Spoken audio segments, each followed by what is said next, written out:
তার মধ্যে মুসলিম শরীফে বর্ণিত একটা সানা আছে, খুবই চমৎকার একটা সানা।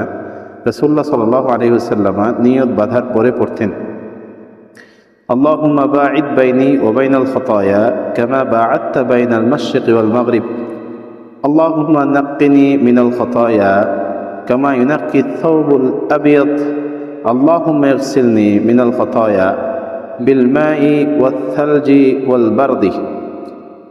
এর অর্থ হলো, হে আল্লাহ, তুমি আমাকে গুনার কাছ থেকে এত দূরে নিয়ে যাও যেমনভাবে পূর্বকে পশ্চিম থেকে, পশ্চিমকে পূর্ব থেকে দূরে রেখেছ, এবং আমাকে তুমি গুনাহ থেকে এমনভাবে পরিষ্কার পরিচ্ছন্ন করো যেমনভাবে সাদা পোশাককে বা সাদা কাপড়কে ময়লা থেকে পরিষ্কার পরিচ্ছন্ন করা হয়েছে।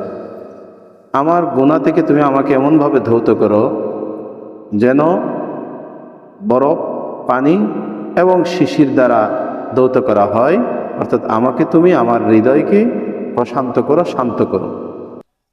এই থানাগুলো আমরা যখন অর্থসহ বুঝে পড়ব, তখন আল্লাহ সুবহানাহু ওয়া তাআলা প্রকৃত ইবাদতের স্বাদ আমরা পাবো সালাতের মাধ্যমে। আসসালামু আলাইকুম ওয়া রাহমাতুল্লাহি ওয়া বারাকাতুহু।